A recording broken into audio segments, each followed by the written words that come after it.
The best way to complain is to make things. Hi, Config. I'm Cheechee, and I love to complain.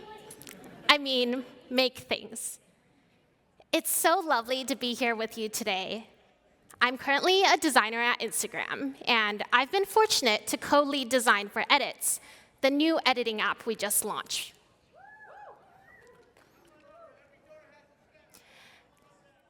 Sorry about that. During my time here, I've worked on many different projects, spanning creative tooling to empower anyone to share their story, new bets that challenge the constructs of familiar surfaces like feed, and sharing experiences to help friends feel closer to each other. Instagram has a culture of high craft and rapid decision-making. This means that we value believable, production-level, data-informed designs. And we have quick iteration cycles to get to real results. This culture has shaped what I call prototyping to influence, leveraging the power of prototyping to help shape decisions. In the time I have with you today, I'll walk you through what that means. As designers, our most obvious job is to make things look and feel good. But I would actually argue one of our most underrated superpowers is influence. Influence over what gets built, how it's built, and why it matters. So, what even is influence? Influence is a way to get someone to reconsider a position that they already hold. As the author of Let Them said, if you want any shot at influencing someone to move towards the change you want to make, you need to show them how easy it is. As designers, we don't always have the final say. We're not usually the PM or the VP. But we can have outsized influence when we know how to communicate our ideas in a way that sticks. And this matters because influence allows us to shape the outcome without having direct authority.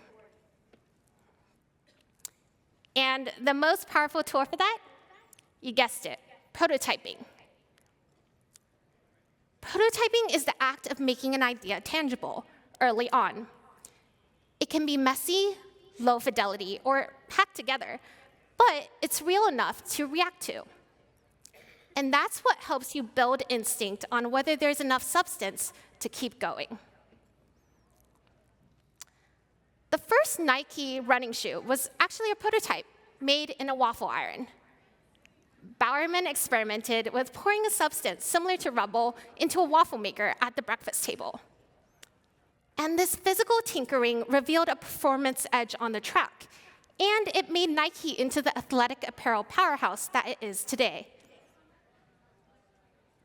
Pixar is also famous for its prototyping culture. Before production, the entire film is shot in storyboard form, complete with voice acting and temp music. This is the basis for iteration over the course of many, many years. Whole characters, endings, or story arcs change. The prototype is the movie, and that's what helps them find emotional clarity early, before the big budget balloons. Now, bringing it back to modern-day product design, when I say prototype, it doesn't necessarily need to be a super polished click-through. It just needs to be something that helps people experience an idea before it's real, much like Pixar and the Nike waffle shoe. The goal is just to see if the idea has legs. And there's 3 ways prototypes can shapeshift to achieve influence. 1, as a way to spark joy. 2, as alignment builders. And 3, as conversation starters. So I'll talk you through examples of each of these next. Let's talk about how prototypes can spark joy first. Craft. This is designers' favorite thing, but it's so hard to argue for on a roadmap. When push comes to shove, design details are nearly always the first thing to get cut. sure we've all been here.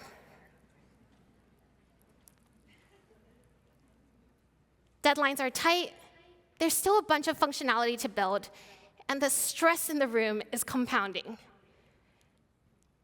But when you see it and you feel the joy, it's undeniable. And that's where prototypes have profound influence and make people think, wait, I can go the extra mile to help make this happen. I'm sure this is a familiar animation. And it's pretty much become synonymous with Instagram stories. Such an iconic yet small detail that has had an outsized impact. And this is one of my favorite details in Instagram, designed by Josh Dickens. The story goes that it was a few days before Code Cut for Story's launch. Josh had prototyped out this animation. Engineering took a look and was like, I don't think it's possible to get it in. So Josh went the extra mile and prototyped it out on iOS. The engineering team looked at it and realized, wait a minute, we can port this code over to Objective-C. And they sprinted to get it into both platforms before Code Cut. Josh managed to build an effective bridge between engineering and design just by speaking the same language. And now, when you see this detail or other details like the story cube transition, you think of stories. When you like something on Instagram, you also feel that spark of joy. Connor worked on this last year, and he went to great lengths to prototype how this animation should feel. He thought through the haptics, how the heart should emerge from where your finger is, how it should balloon up. His prototypes made the delight real, and it also helped get leads excited about evolving our iconic like animation. He was able to hand engineers the origami prototype, so they could feel it for themselves in hand. And this made it super easy to communicate on how the interaction should feel, and also made sure that details like the depth of haptic was correct. This type of attention to how the experience feels would not have been as successful without a living prototype. And it would have also been infinitely more difficult to translate all these values you see on the screen here all through static mocks. So the first takeaway is that prototypes let us fight for the moments that make people feel something.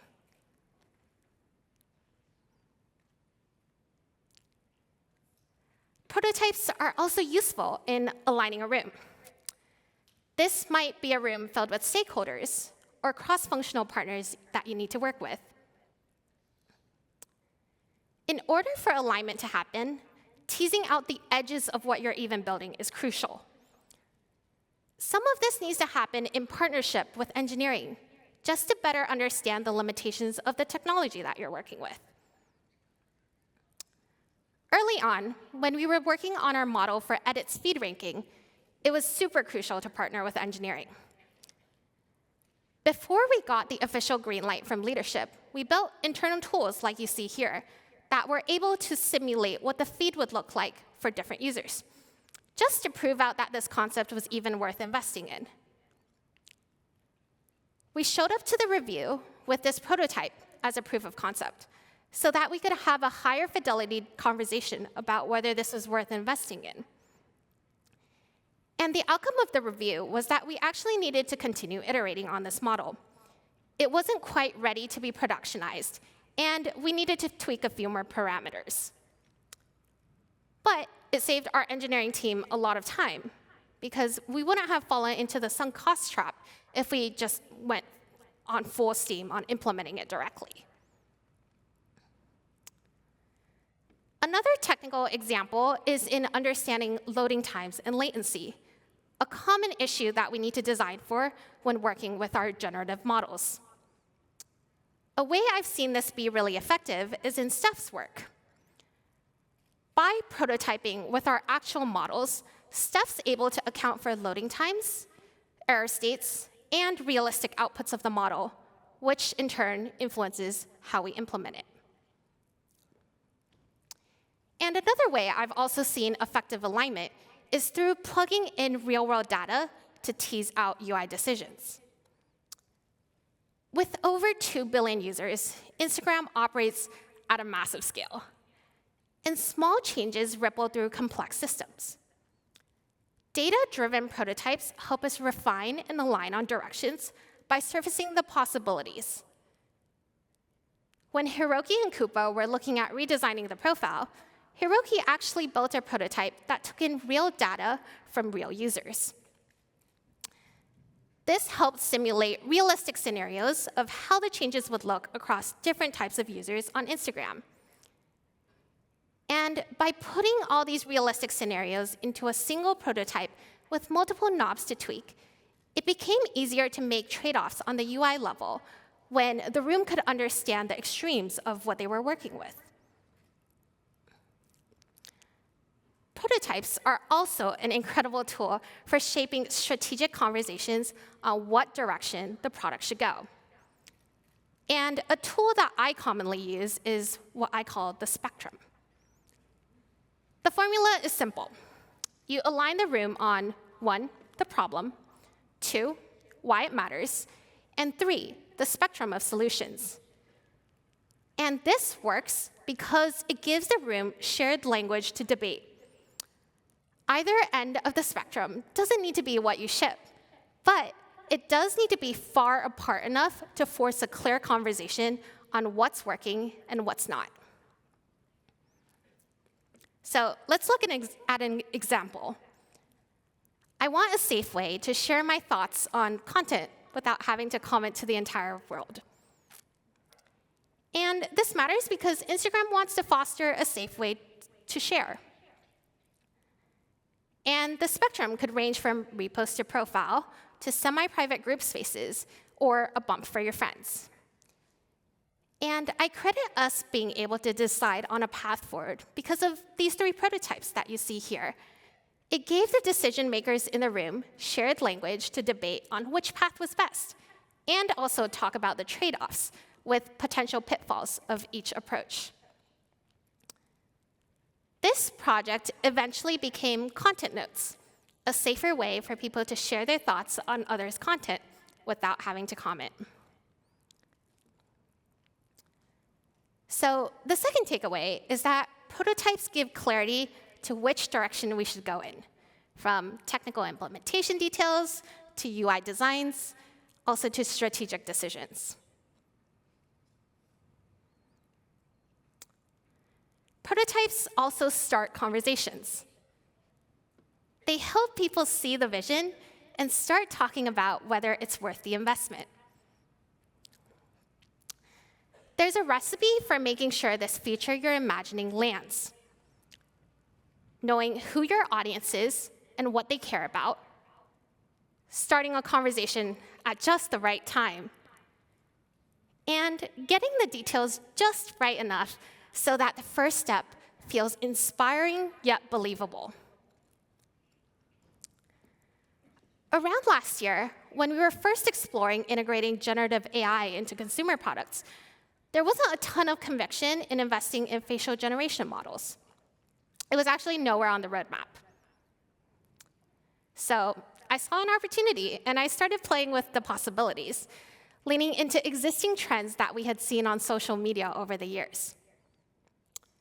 So I made this prototype that I nicknamed Imagine Me, as you can see here. And a lot of this was basically hacked together using internet trends in Photoshop, since our internal model capabilities didn't exist just yet. And I started sharing this prototype in different forums, through just posting it on my story to internal, or through showing it in hallway conversations to stakeholders. And this prototype started to gain steam. As you can see here, I also took some liberties and put Adam, the head of Instagram's face, into my prototypes, so that once it got into his hands, it would be more relatable and funny. And the thing is, when people see a simple idea that they can latch onto, something that they identify with, they also start advocating for your idea. And that's the power of seeing is believing. before I knew it, this prototype actually landed in the hands of Adam, the head of Instagram. And the timing of this prototype was also key. It was bubbled up at a time that the central AI org was seeking ways to bring their tech to market, so it directly aligned with their motives. And last year, the prototype that started the conversation turned into a real project that shipped to Connect across Facebook, Messenger, and Instagram.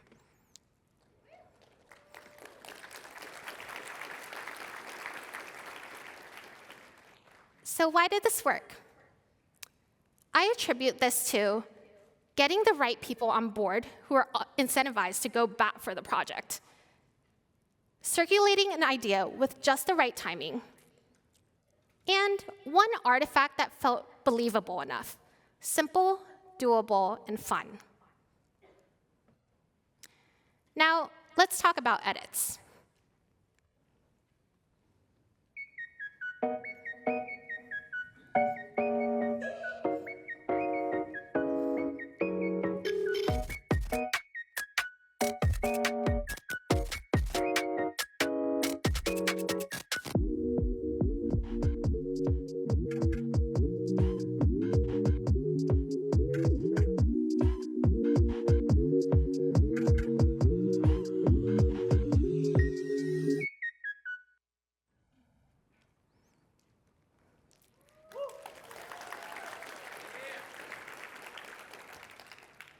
When we were first discussing what edits could be, we knew we needed a robust video editor.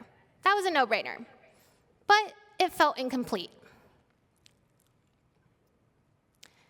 Leadership cared about making sure edits felt differentiated from the sea of competition.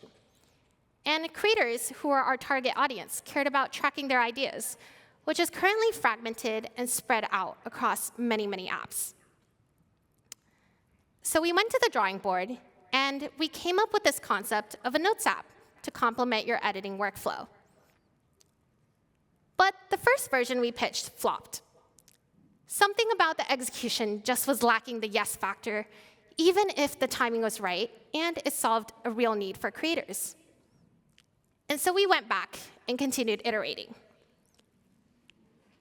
I think this is an example where iterating intentionally to get the details just right is key to selling where we eventually wanted to go.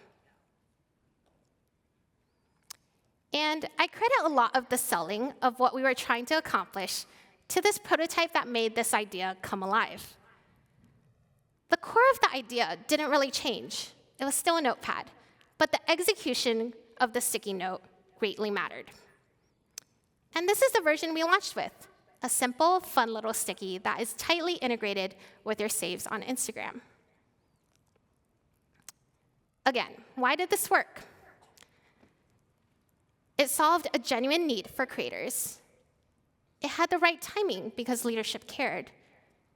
And we got the details right because that's what got people excited enough to say yes to the concept.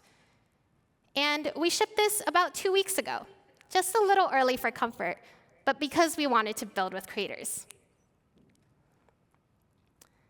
So the last takeaway is that prototyping turns ideas into invitations. Invitations to start a conversation and to help make something happen.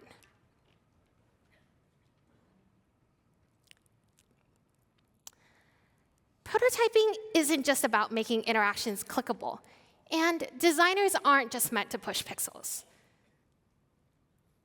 It's really about influence and going beyond the mocks.